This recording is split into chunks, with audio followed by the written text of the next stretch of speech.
Welcome to Let's Talk Near Death, the podcast show that talks about life, death, and experiences somewhere in between.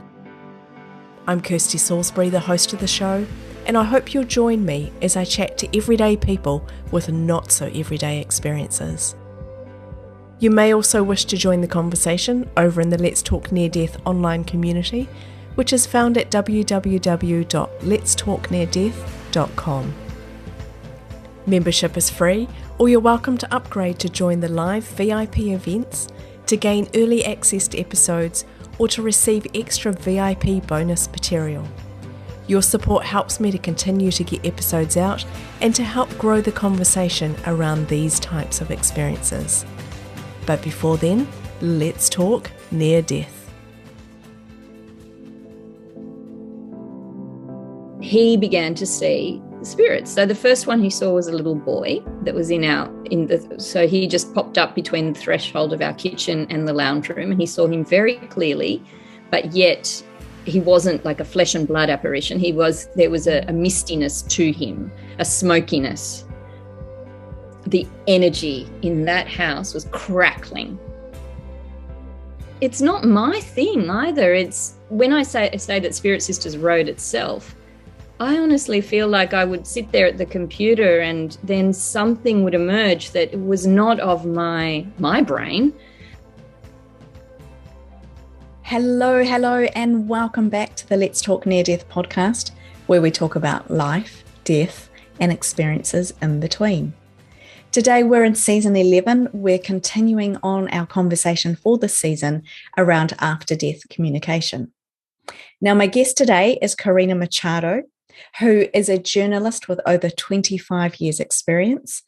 She's also the author of her trilogy series, which is Spirit Sisters, Where Spirits Dwell, and Love Never Dies. Karina grew up hearing stories about her mother's psychic gifts and abilities, and that ignited a lifelong curiosity within her to find out more about the unseen world. She's interviewed hundreds of people around their spiritual experiences, and she's also the host of the Spirit Sisters podcast. She's worked at Time magazine, she's worked at Who magazine, she's done some amazing journalism, amazing work along the way, but her passion is drawing out these stories around spirit communication and people's personal experiences. So Karina, welcome to the Let's Talk Near Death podcast.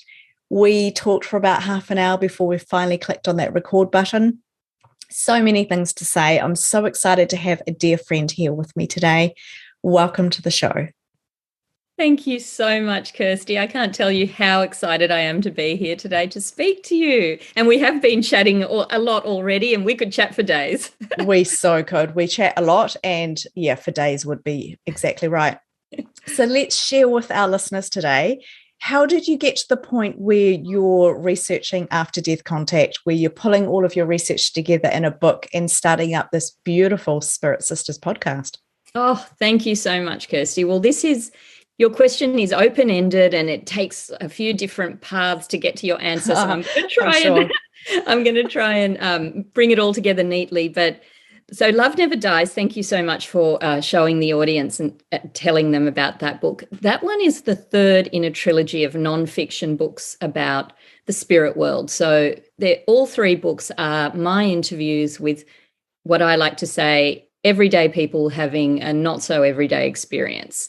And I love those stories. And that's why I wanted to write these books. So it's as simple as that. And I can tell you where that love came from. It came from my mum, who shared with me a couple of key stories when I was a little girl growing up, and they were all to do with, premonitions and mysteries and moments of synchronicity. And they were just something about those stories ignited something in my imagination when I was a small child. And I'm a Uruguayan immigrant, so when I was 2 years old, my family came from Uruguay to Australia.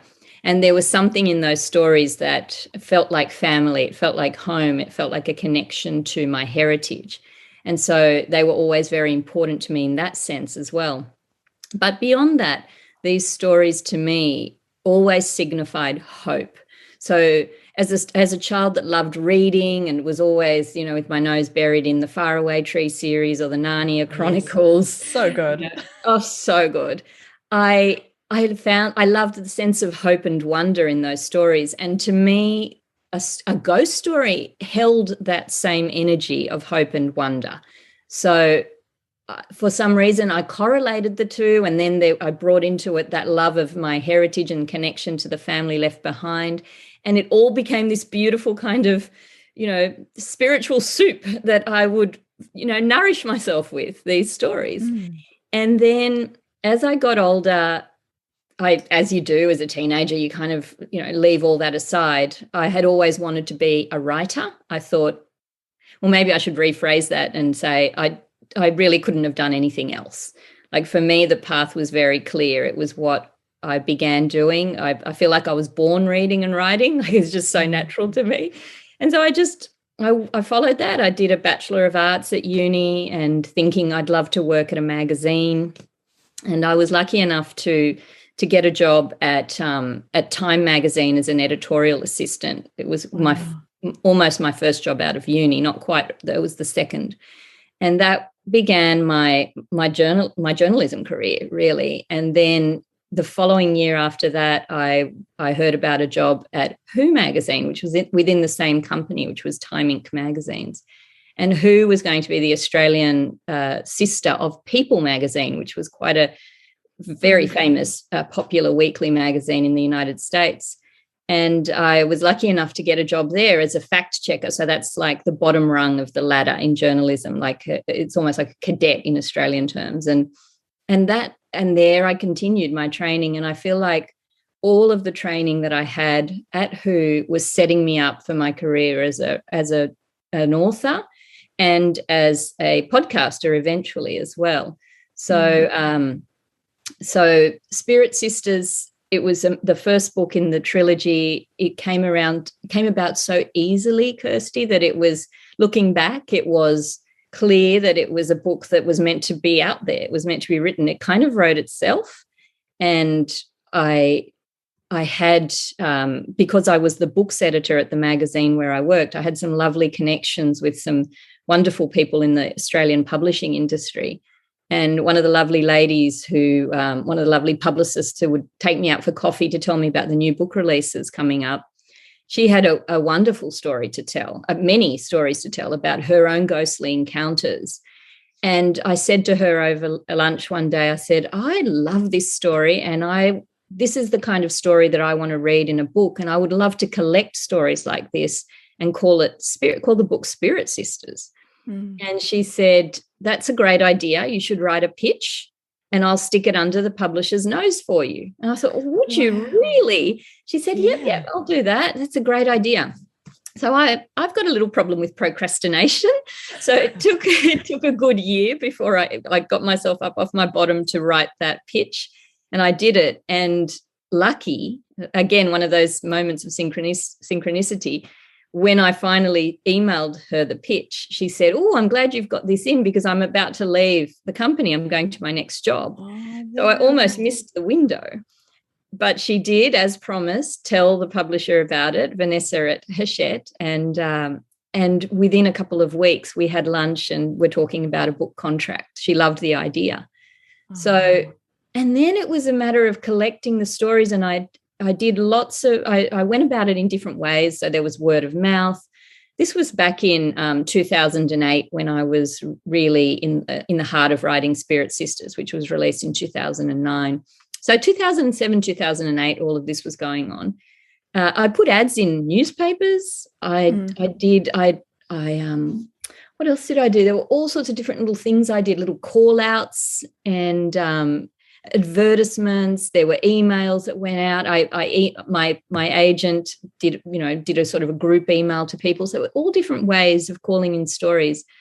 But there was one particular feature, like I got a little mention in an article in a national newspaper.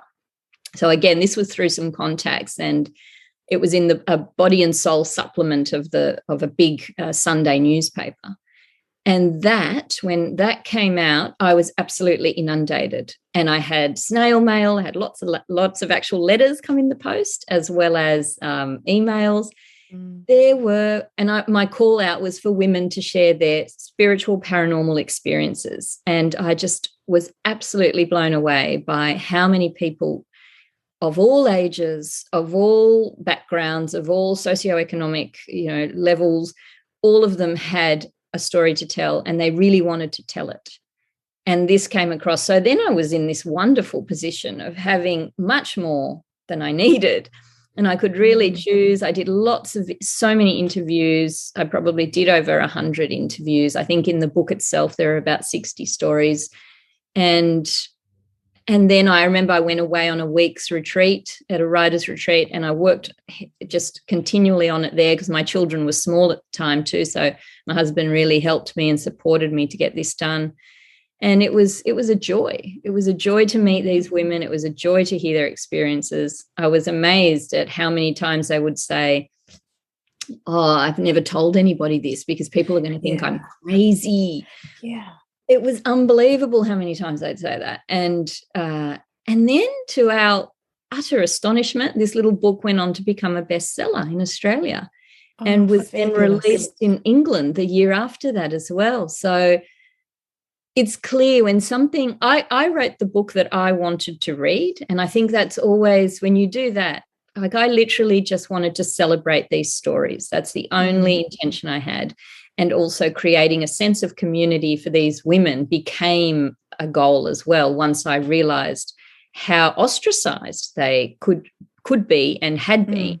And beyond that, even, abuse. Like there were a couple of ladies of, senior citizens at the time that I interviewed them. I interviewed people from 18 to 80, basically. And a couple of the older ladies would tell me that when they were children and they had these kinds of experiences and shared them with their parents, often what they got was a beating, because this is wrong and this is evil and you be quiet. And so I just thought, these stories need to be shared, and they've been locked inside in many occasions. Yeah. So there was Spirit Sisters, Love Never Where Spirits Dwell, which was about Australian hauntings, came out a couple of years after that. And then Love Never Dies, which is the book that you held up there, Kirsty. That's the third and the last one in that particular trilogy. So, so that's the short version. Oh my goodness, there's so much in there. I love that you started from a place of what would I like to read. And I have to ask you, Karina, do you think that this is so much bigger than you? Do you feel that, I don't know, do you feel that this was part of your purpose? You talked about how you always wanted to write. Definitely. I feel like I'm being led to a point to share a particular message that is only now really beginning to dawn on me exactly what the message is. So definitely writing these books, part of my purpose, my quote unquote, talent or gifts as a writer, that's just in me so that I can do this. And I feel very honored that I have that ability. And it's almost like my kids and my husband will laugh because I sometimes have very little common sense. I don't drive a car. Like I don't do some normal things that people do because my focus is so on the words and the reading and the writing and the stories. And it's almost like I made a decision early on for my life to be that way as well. Yeah. And I was born in a way that would enable that with personality as well. It's weird. Yeah. Right. Yep. So not only just the heritage that your family have passed on to you, but you believe you're born. You talked about having giftings, the ability to do the writing. Well, I do. And it's not my thing either. It's when I say that Spirit Sisters wrote itself, I honestly feel like I would sit there at the computer and then something would emerge that was not of my brain. Like I think I get into a space where I allow something to come through, and that's nothing unusual. I'm sure that we all do that in various different ways with all of our passions. If you get into a space where you are present, and there's a word for it, like getting in the flow as well. And when you're in the flow because time seems to not go by, and various other little symptoms, little signs that tell you're in flow. Well, that's when I think these moments can arise where something can come through you.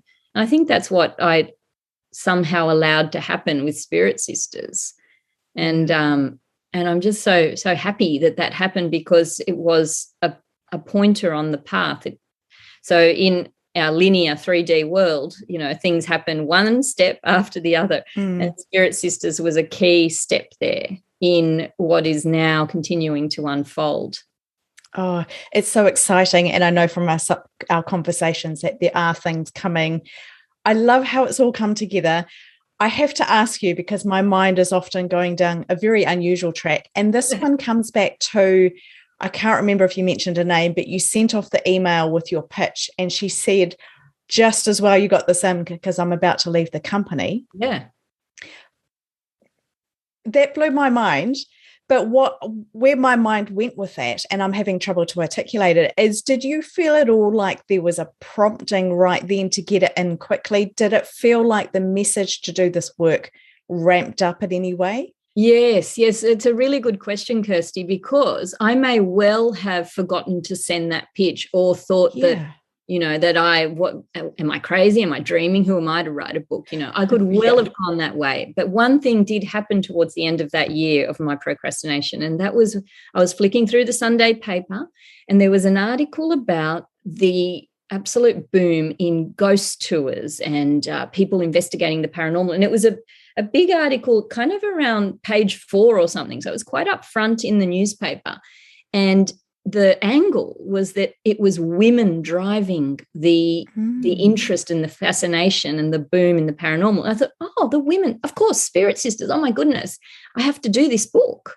And that's what prompted me to do the pitch. And the pitch was very simple. It was just a little 1-page pitch, which was just the skeleton of the book, which I really didn't have much, in terms of the content of it beyond the title and what I wanted to do, the motive, which was celebrate women's experiences and provide this forum for the stories to be shared, and also write them with immense care. Like that was a big part of it. I wanted to write them in a certain way so that would honor their story and would honor, my journalism training, and would really bring everything together there. Yeah.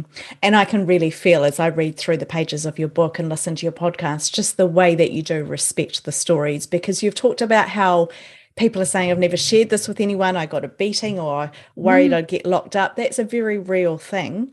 So it's a very sacred space to be able to have these stories. I asked that question about whether the feeling of purpose was increased, or you felt the pressure to get the pitch off urgently, because I think purpose changes. And I think if we don't listen to the promptings, we can lose track of the purpose for our life and where our direction and our focus is meant to go. So very, very interesting. Thank you for that. I want to jump into some of the stories, some of the themes throughout your research, because it's amazing. But I have to ask you first, Karina, you're talking about ghost stories, you're talking about spiritual experiences. What experiences have you had yourself? Well, it's really interesting. And I think this is part of the path and the purpose too. But I'm not like like the people that I interview. I'm not a prolific experiencer. And I think that is as it should be, because if I was, then perhaps I wouldn't have this drive to pursue this inquiry in that way, in this particular way, where I'm wanting to speak to people and I'm wanting them to tell me their stories. So I have had, there have been a few things, and certainly the way that looks has changed in recent years, and we can talk more about that, synchronicity and prompting and dreams and little metaphor and visuals that I get sometimes during meditation or prayer. But there was one key experience which I write about on the first page of Spirit Sisters, and that is when I was around 8 years old, I thought I saw a ghost. And I say I thought because it was a long time ago, and I don't actually know. Who was that? Was it a ghost? Now I'm thinking, could it potentially have been a spirit guide?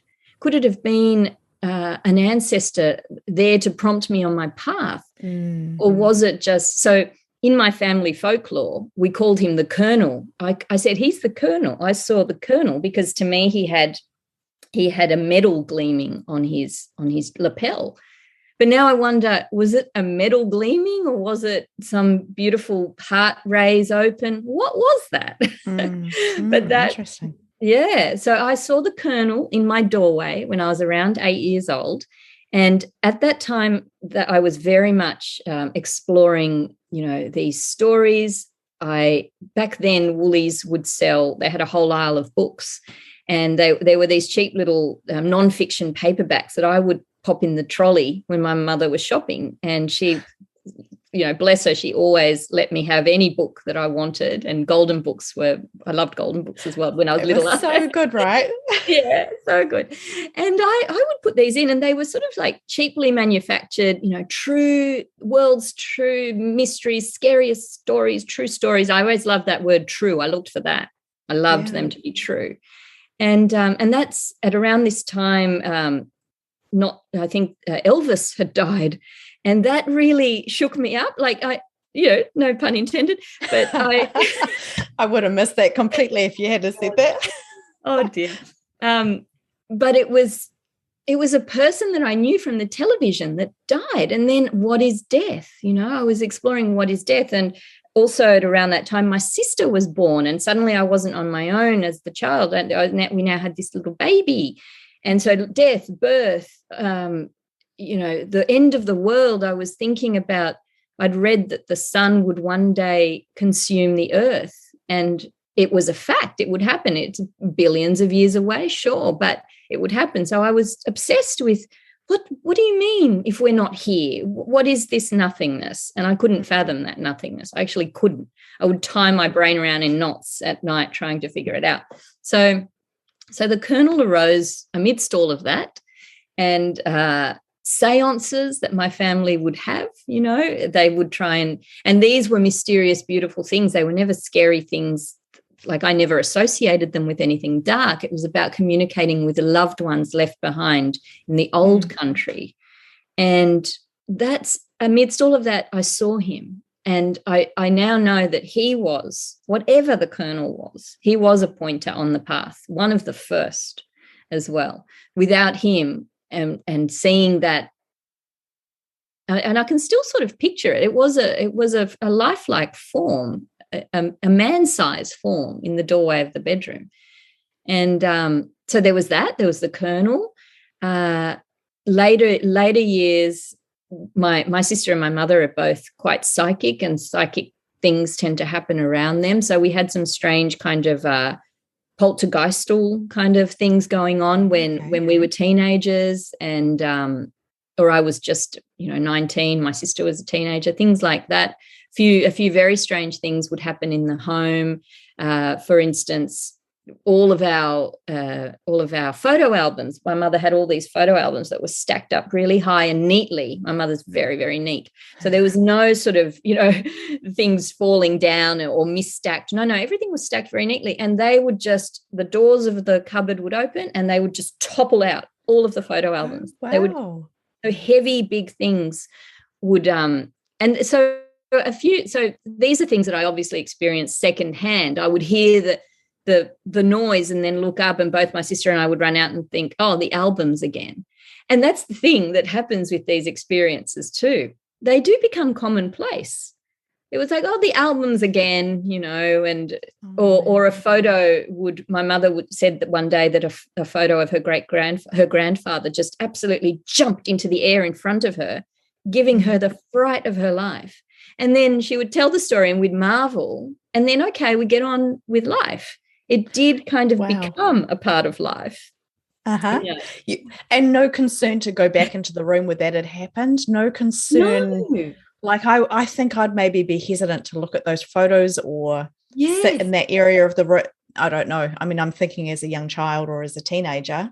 That's right. So, but these were the things that maybe, Kirsty, it's because I was always coming from that approach that these stories are something marvelous, that these experiences are something marvelous and they're not to be feared. And I guess I was lucky in that I didn't have frightening experiences such as sleep paralysis and seeing scary things. I have interviewed lots of people that have had that. My own sister had that as well, and it was very scary. And so I guess for me, I didn't experience that. And then later, as a young mum, which I've written about in my books as well, my husband started to see some apparitions, and these were the classic full apparition, the person. So there were 3 that he saw in a matter of a fortnight. And this was also, looking back, a real pointer on the path to writing Spirit Sisters.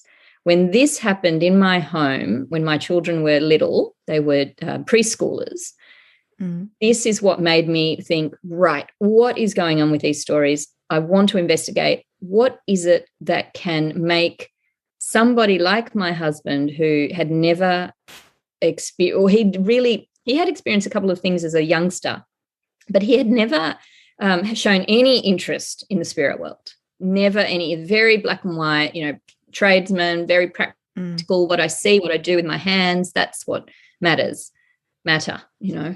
But he began to see the spirits. So the first one he saw was a little boy that was so he just popped up between the threshold of our kitchen and the lounge room, and he saw him very clearly, but yet he wasn't like a flesh and blood apparition. There was a mistiness to him, a smokiness, almost like a sepia photograph, like his colors were kind of browny grey, but very, very clear looking at my husband, and my husband didn't feel any fear. Then he went on to see a woman who walked across our hallway in a red nightgown, and he then saw a little girl who did look like a flesh and blood apparition. So you do read about, and I've interviewed people who have seen these apparitions that look like people. So you can't actually tell that they're not a real person. He actually thought that she was our daughter because she was wearing a little white dress, as my daughter would wear, and she had long blonde hair like my daughter.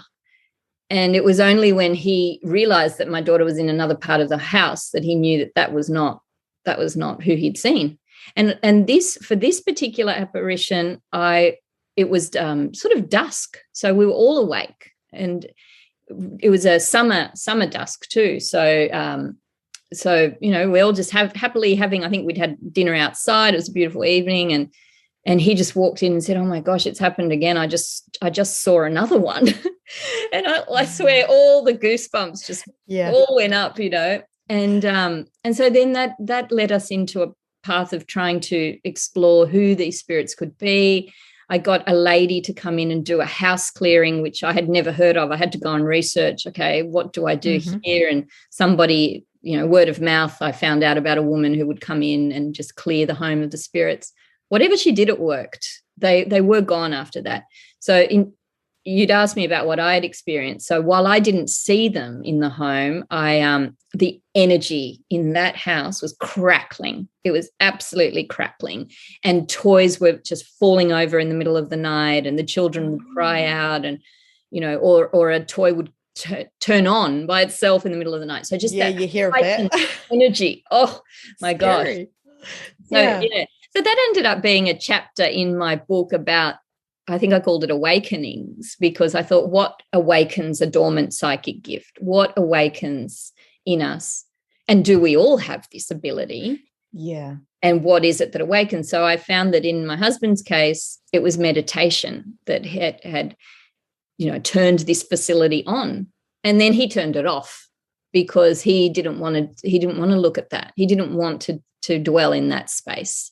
So that was the end of that. I totally understand. Yeah. That was the end of that. And since then, we've never, ever had any experiences like that. Although I laugh because I say to him, well, technology kind of goes haywire around him, which is something about. It happens to people who've had near-death experiences and psychic people, But I do believe we all have a little bit. We all have that within us. But in some people, it's just more developed, to the point where they can see these spirits looking, in some cases, like flesh and blood humans. Yeah, exactly. And I find that so interesting that you're talking about how some are almost misty, a little bit transparent. And that's what I've been hearing as well. And then, like you said, others, you don't actually know that they're not flesh and blood. You don't understand that they're not real. And I think how many people, when we're walking around in the supermarket, going about our day, how many do we pass and we actually just don't know what they are? Like, it gets my mind wondering. It really does. Oh. Now, within this season, we've been talking a lot about the after-death communication, and I love what you've shared with us. I love your perspective on it. I've asked a couple of our previous guests around the topic of ghosts versus angelic helpers or spiritual helpers or past loved ones coming. The message seems to be they come to say, I'm okay, don't worry about me, you'll be okay. There's a lot of affirming messages that come through this type of communication. In your research, because you've talked about ghost sisters, you've talked about interviewing a lot of people who've had ghostly experiences versus, I don't know if I can actually say spiritual experiences, because I think they're all related and they're all part of the same thing. But have you come to any conclusions? Is there any reason why somebody might feel like they're having an experience from a past loved one versus a ghost of somebody who hasn't quite left? Or one of the questions I want to ask is, what do you think a ghost even is? That's all a really fascinating line of inquiry there, Kirsty. And I have come to some conclusions after speaking to so many people about their experiences over the years. And what I always come back to this word resonance.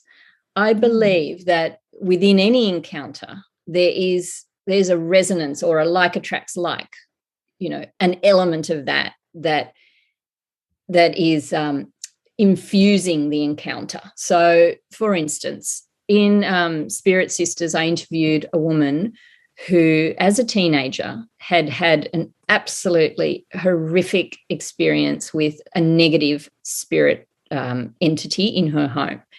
And I'll never forget interviewing this lady, because it was as if she was still traumatized by these events, which happened when she was around 13, which had begun with, playing with the Ouija board. Now, I don't particularly think that a Ouija board in itself is an evil object or anything. And I know, but I do caution people, because what happens, I believe, is that the energy that you bring as a human person in the 3D to an encounter is somehow going to be matched by what you experience. So in this young woman's case, she, through no fault of her own, was in a situation of trauma. So there had been trauma, there'd been abuse, there'd been perhaps sexual abuse as well. There was trauma to her young self.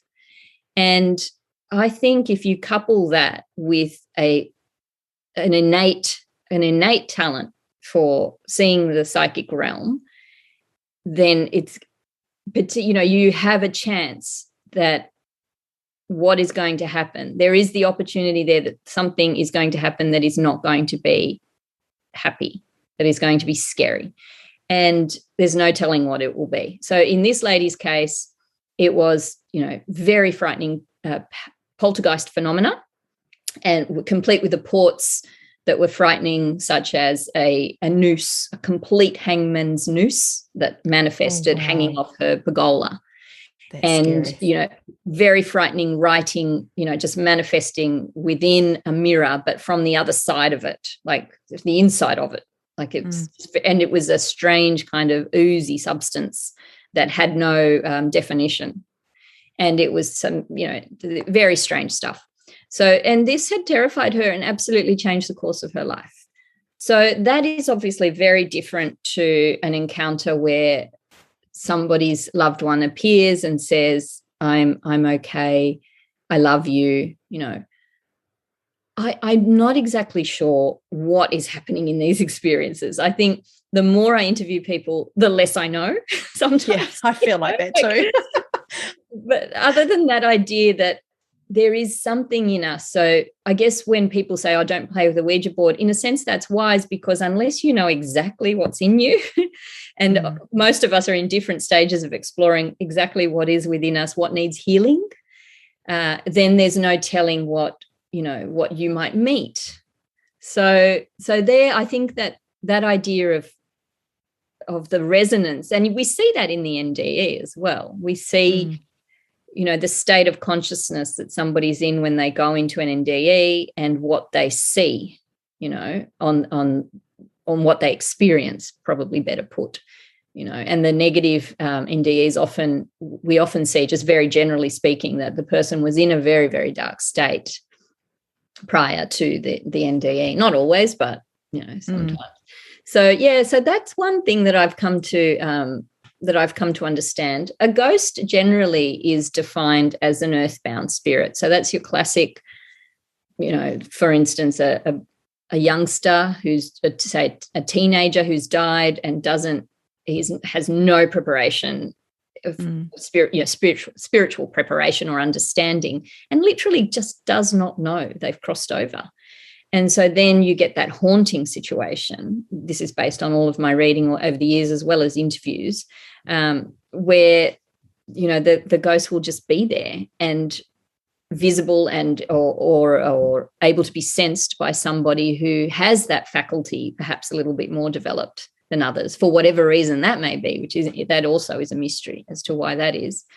So a ghost, I think, can be easily defined as an earthbound spirit, but no living or past person or spirit is without assistance. And that's the other thing, that the theme that has come through, but we must ask for it. So once the spirit is ready to ask for the help, or perhaps that's where, a medium, like somebody like the lady that came to clear my house, can somehow just let them know, or just open a little crack in their consciousness to say there's more, look to the light, then they can go on to grow.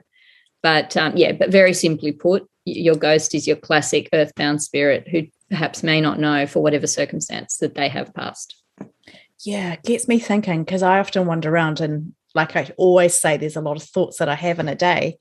And I have had the thought of, how do you know that you're not dead? And I've tried to research this. And you're talking about assistance. Like, I sound like an absolute Fruit Loop right now. And I'm tempted to even cut this out when I come to editing. But I have asked, is there a possibility that I'm actually dead and I just don't know? I think I can't be alone in that. That is a great question. I mean, I think of that line, the poet, the writer Edgar Allan Poe, is all that we see or seem but a dream within a dream. Yeah. How would we know? Because if they don't know, yeah. Don't know. And I think the NDE really, highlights that question as well, and it puts it front and center with the life review. I've had that similar thought, but framed in a slightly different way, Kirsty, where I've thought, they're over there having this experience. Do you want to go back? And I've thought, is that the life? That's the real life. And, you hear the experiences and, say it's more real than here. Like, it's the real deal. Yeah. It's home. So perhaps they think we're dead. You're right.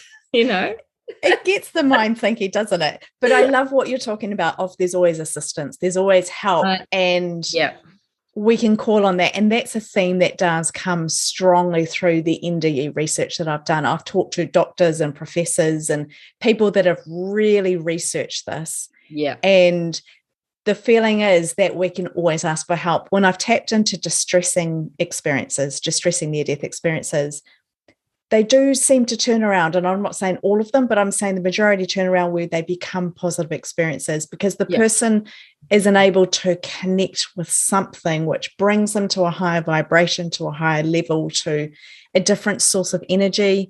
Yep. And I think that's the same here. So I love that there's always assistance. I love that too, Kirsty. Yeah, I love that. Thank you. I've gone down a rabbit hole there, and I'll just leave that. I do a lot of thinking when I walk and run. That's where I go down these crazy spaces. And wonderful. Here we go. I just share my random thoughts with people. And if it resonates, great. And if you think I'm crazy, well, that's probably great too. That's funny. So your research that you've done, what are some of the key stories that you remember? Key themes, key stories? Yes. Well, there are so many. It is very difficult to pick. And I often do share the same stories because it's like they get engraved on your heart, a particular set of stories. So today I was trying to think, well, I want to and I was looking before we got on the call, just through my books and thinking, what other ones? And there's a beautiful story that it's in Spirit Sisters, my first book. It's also immensely sad. But one of the things that I love about these stories too, and about sharing stories with people, hearing stories in any capacity really, is that they honor a particular place and they honor a particular time and a particular person as well. So I feel like when we're sharing stories, and if they're ghost stories or spirit stories or NDEs, at the same time, we're celebrating perhaps a loved one who's gone and never had the chance to make their mark on the 3D world, on our beautiful earth. And so this story is an example of that. So this lady would be now in her 80s, and she would see angels as a young child. And she first saw an angel after a horrific incident where her little sister, who was 2 years old, was sitting in a timber high chair and sadly went up in flames because there were post-war restrictions. There was just a little what do you call them, Kirsty? Like a little lamp to cook your food on a little stove. A little burner. Yeah, like a little camp burner. And so methylated spirits was in the kitchen and just an extra splash. And this poor little darling, her little sister went up in flames, and it's very sad. And she ended up getting to the hospital but passed away a couple of days later. And my interviewee, Rhonda, was only 9 at the time, and this prompted a nervous breakdown in her young self.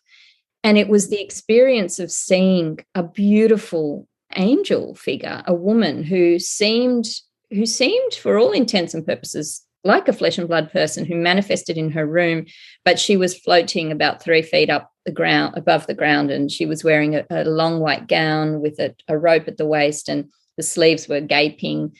And she played hide and seek with Rhonda in her room.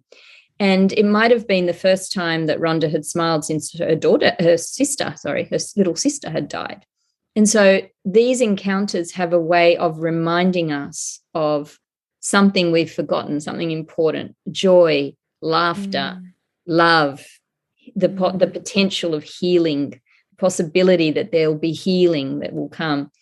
And so I love that story for that reason as well. There's another amazing story that's in Love Never Dies, and I think I shared this one with you, Kirsty, when we did the Ions presentation. But I love this story because it shows that these encounters, they aren't just exclusive to people who have an interest in this kind of thing. In fact, they can happen to anybody at any time. So my interviewee is at the time that I interviewed him, a mining executive, very much a geologist, very much in the material world, a scientist. And he went with his wife to the beautiful Italian coastal, not village, but town place of Ravello. Beautiful. And that he was on honeymoon, and he was staying in an amazing old building that had its origins back in, I don't know, maybe it was 700 years, but it was a monastery at some point, an amazing building that had gone through many sort of epochs. But at the time he went, it was a beautiful 5-star hotel.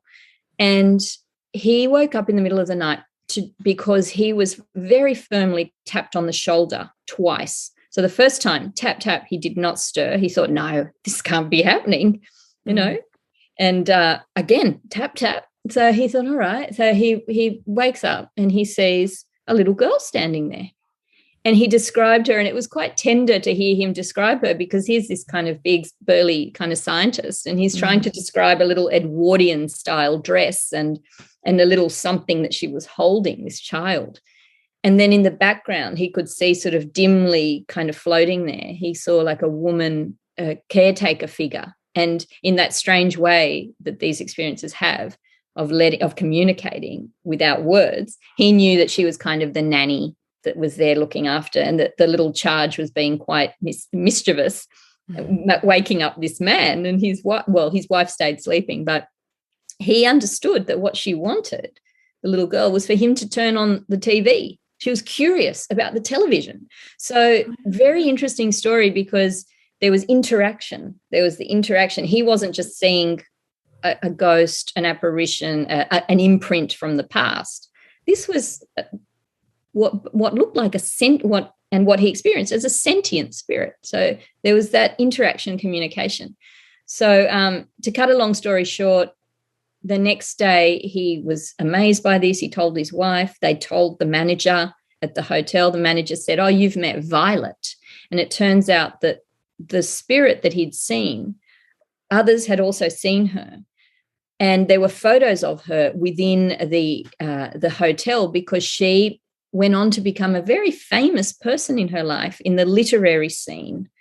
And Violet Trefusis was her name. So I love this story because it kind of mismatches and mixes up time and time frames, because Violet did not die as a little girl, but she had been to Ravello as a little girl, and perhaps she had some of her happiest moments there. Something in him, what resonance in him drew that spiritual encounter to him, I'm not sure. After that, they ended up having a baby. They called her Violet, this man and his wife. Wow. That's how important this encounter was to them. And that's one of the reasons I really love that story, because it's just, why did he see her at that time when she went on to pass as an older woman?